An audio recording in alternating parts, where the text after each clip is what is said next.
It is said that long ago there were many ways into the land of Underhill, but one by one they fell away.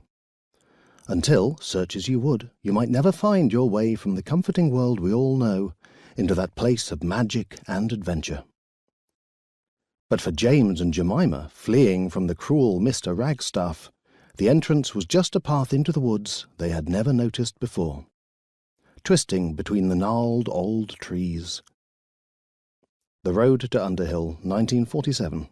Mary Bodie, Golden Century Press.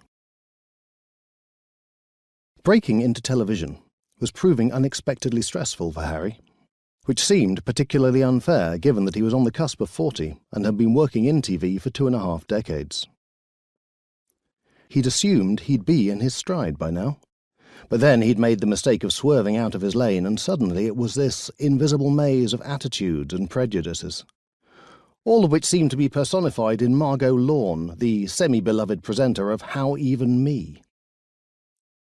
Margot Lorne was not even slightly beloved of or by Harry. Their few days of association had kindled an intense, unspoken dislike between the two of them.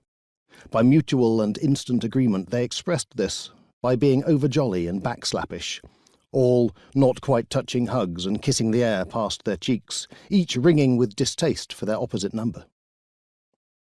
Margot Lorne had gone to a mid-ranking drama school and landed some roles in The Bill and Casualty. She now found her comfortable rut being the pleasant, chatty face of programmes where celebrities got to bare their hearts, usually when they had a book out, or a new show on, or some other reason to remind the general public of their existence. Felix, Harry Bodie, on the other hand, had gone to a different mid-ranking drama school and scored a couple of roles on EastEnders and the early run of Doctors. He'd found his feet presenting children's programming as one of the revolving cast of hosts on the CBeebies circuit, providing filler segments between the gaily coloured puppets and cartoon characters. They had never even met before Harry's stint on Margot's programme. Possibly the problem was that, right then, Harry had a huge chip on his shoulder about anyone whose broadcasting career didn't involve having to work with bloody kids.